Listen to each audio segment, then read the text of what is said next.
যে যে বিষয়গুলো মিডিয়াতে পত্র পত্রিকায় যে লেখালেখি হয়েছে, তবে সেই লেখালেখি যদি সত্য হয় নিঃসন্দেহে আমি এটাকে সমর্থন করি না। এবং এগুলো এই কাজগুলো এবং যারা করেছে, তিনি যে করেছেন, যারা যারা জড়িত, এটা চূড়ান্ত সাজা হওয়া উচিত এবং আইনগতভাবে প্রশাসনিকভাবে যা যা করণীয় আমাদের সরকার করবেন বলে আমি এটা আশা করি। দুদক এটা তদন্ত করার সিদ্ধান্ত নিয়েছে। তবে দুঃখজনক এটাই যে আমাদের দুদক এতটা এতটা বছর পরে, উনি ক্ষমতাহীন হওয়ার পরে, তারপরে মিডিয়াতে আসার ফলে এই ব্যক্তিগুলোর তদন্ত কেন, একজনকে পিটিশন দেওয়ার পরে কেন তদন্তটা হয়, এটা আমার দলের হলেও আমি মনে করি যে এগুলোকে এগুলো স্বচ্ছ হওয়া উচিত। উপজেলা নির্বাচনটাকে, এই স্থানীয় সরকার নির্বাচনটাকে জনগণের জন্য তাদের আশাটা খুব গুরুত্বপূর্ণ ছিল।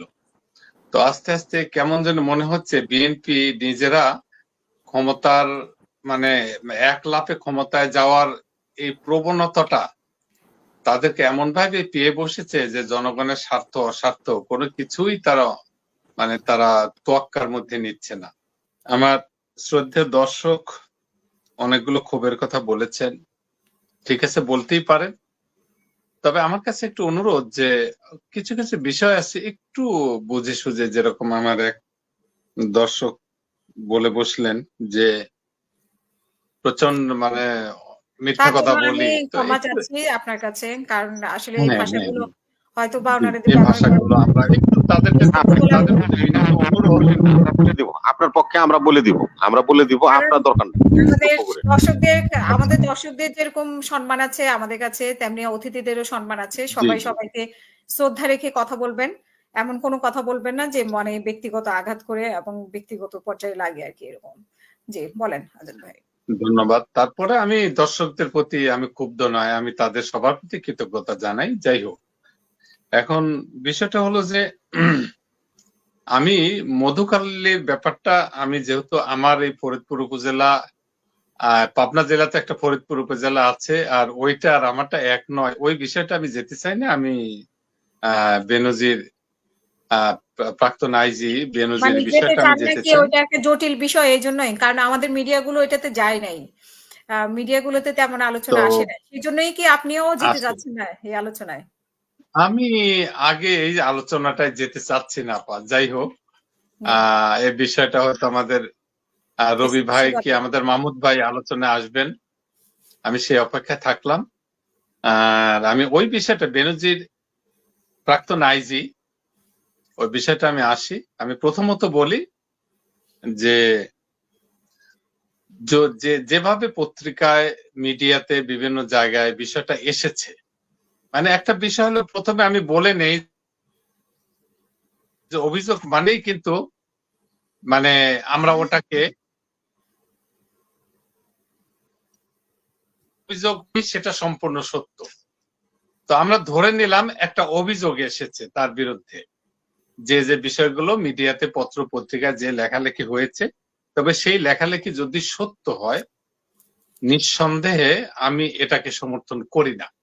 এবং এই কাজগুলো এবং যারা করেছে, তিনি যে করেছেন, যারা যারা জড়িত, এটা চূড়ান্ত সাজা হওয়া উচিত এবং আইনগতভাবে প্রশাসনিকভাবে যা যা করণীয় আমাদের সরকার করবেন বলে আমি এটা আশা করি। কেননা যারা যারা বড় বড় পদ পদবিতে থাকবেন, তাদের বিরুদ্ধে যদি এই ধরনের অভিযোগ আসে আর সেটা যদি সত্য হয়,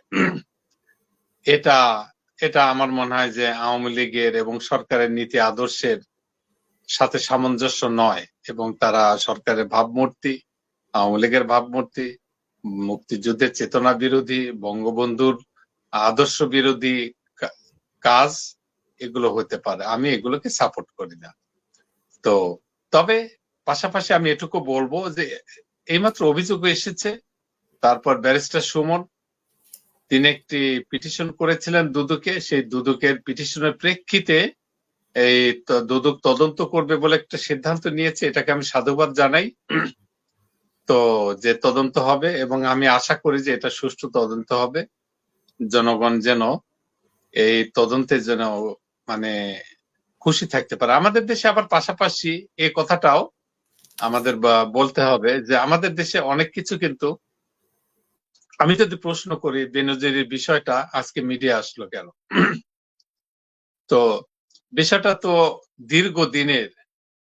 দীর্ঘদিন ধরে এগুলো, এই ধরনের কাণ্ডগুলো চলছে, মিডিয়া যেভাবে এসেছে, তাহলে এতদিন মিডিয়াগুলো হয়তো বা আমি আসেনি দুটো কারণে হতে পারে, ভয়ে, অথবা আজকের মিডিয়াগুলো হয়তো কোনো স্বার্থ সংশ্লিষ্ট বিষয় থাকতে পারে, হয়তো যেগুলো ব্যাঘাত ঘটেছে বলে তারা এরকম মানে হঠাৎ করে খোঁচানো শুরু করেছে। তা আমাদের দেশের এরকমও ইতিহাসগুলো বিরল নয়, যেগুলো দেখা যায় যে আমাদের মিডিয়াও তারাও উদ্দেশ্য প্রণোদিত ভাবে কোনো কিছুকে তিলকে তাল এরকম করে ফেলে। এই বিষয়টা আমাদের সতর্ক থাকতে হবে। আমাদের মিডিয়াটাও আমরা একেবারে স্বচ্ছ বলে, আমরা সবাই না, ভালো ভালো আছে, অনেক মিডিয়া আছে, তা বিশেষ করে আপনার চ্যানেল গুলো আমার খুব ভালো লাগে, আমি খুবই মানে গর্ববোধ করি যে আমি এখানে আসি।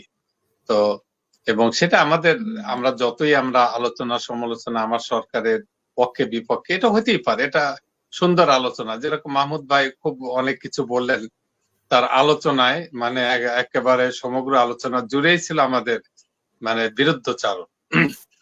তো এটা আমি একদিক দিয়ে শুভ হিসেবেই নেই যে তার মতো ব্যক্তিরা সমালোচনা করছেন, আমরা সেগুলো রাজনৈতিক ভাবেই জবাব দিতে চাই। তবে এইটুকু বললি, মাহমুদ ভাইয়ের একটা দর্শকের প্রেক্ষিতে, মাহমুদ ভাইয়ের আলোচনার প্রেক্ষিতে একজন আমার শ্রদ্ধেয় দর্শক উত্তর দিয়েছেন যে হঠাৎ করে মাহমুদ ভাই যেন মানে বাতাসের সাথে মানে নড়ে চড়ে উঠলেন, যে বাতাস মানে কিভাবে যেন, যে এই বিষয়টা হঠাৎ করে তিনি রেগে মেগে গেলেন, হয়তোবা তিনি যদি আজকে নির্বাচিত হতেন হয়তোবা বক্তব্যটা ঘুরিয়ে ফিরিয়ে বলতেন। অন্তত একটা রাজনৈতিক দলের এরকম হওয়া উচিত নয়, যেটা আমরা হতে পারলাম তাই এক ধরনের বক্তব্য, হতে পারলাম না তাই আর এক ধরনের বক্তব্য। আমরা সত্যের ভিত্তিতে এবং যুক্তিতে রাজনৈতিক দৃষ্টিকোণে জনগণের স্বার্থে কথাগুলো বললে ভালো বলা, রাজনৈতিক মাহমুদ ভাইয়ের মতো বিজ্ঞ রাজনৈতিক ব্যক্তিদের কাছ থেকে অন্তত আমরা এই ধরনের দায়িত্বশীল কথাবার্তাগুলো পাইলে একটু ভালো হতো আর কি। তারপরেও মাহমুদ ভাই যা বলেছেন, সমালোচনা করেছেন, আমার দলের যে কোনো ভুল নাই ত্রুটি নাই এটা তো বলবো না, অবশ্যই আছে। আমাদের দলের রাজনৈতিক কৌশল যেটা ওই জাতীয় পার্টির সাথে সাংঘর্ষিকও হইতে পারে, তার প্রেক্ষিতেও তিনি রেগে মেগে অনেক কিছু বলতে পারেন। তার অর্থ এই না যে তিনি যেটা বললেন সেটা সম্পূর্ণ সত্য। তবে আজকে বেনজিরের বিষয়টা আমি মনে করি এখন তদন্তধীন, দুদক এটা তদন্ত করার সিদ্ধান্ত নিয়েছে। তবে দুঃখজনক এটাই যে আমাদের দুদক এতটা বছর পরে, উনি ক্ষমতাহীন হওয়ার পরে, তারপরে মিডিয়াতে আসার ফলে এই ব্যক্তিগুলোর তদন্ত কেন, একজনকে পিটিশন দেওয়ার পরে কেন তদন্তটা হয়, এটা আমার দলের হলেও আমি মনে করি যে এগুলোকে এগুলো স্বচ্ছ হওয়া উচিত। দুদক যদি এই বড় বড় মানুষগুলোর বিষয়ই তদন্তে না রাখেন, এবং একজন ব্যারিস্টার সুমনকে দরখাস্ত দিতে হলো, তিনি আন্দোলন করলেন, মিডিয়া আসলেন, তখনই তারা তদন্ত করলেন, এখানে দুদকের কার্যক্রমটা আমাদের একটু প্রশ্নবোধক থেকে যায়। তাদের কার্যক্রমগুলো আমাদের ঠিক আশার সাথে সামঞ্জস্য নয়। আমি মনে করি এখানে দুদককেও এখানে সতর্ক হইতে হবে এবং তাদেরকেও জনগণের কাছে বিশ্বাসযোগ্য কাজ করার জন্য আমি অনুরোধ করি। এবং আমি মনে করি যে কাজগুলো আমাদের সরকারের জন্য, সেটা যাই হোক, এত বড় বড় মানুষগুলো তারা কি করছে দুদক খবর রাখবেন না, এটা মেনে নেওয়া কঠিন হয়। হোক, আমি নিজের দলের হলেও এই বিষয়গুলো আমি সমর্থন করি না, এবং আমি মনে করি যে এত বড় প্রতিষ্ঠানগুলো আমাদের ঢেলে সাজানো উচিত। মাননীয় নেত্রী আশা করি, এবং আমারও যদি কখনো সাক্ষাৎ হয়, এর আগে বাংলাদেশে এসেও 2 বার সাক্ষাৎ হয়েছে, যদি কখনো সাক্ষাৎ হয় আমি অবশ্যই বিষয়গুলো তুলে ধরবো।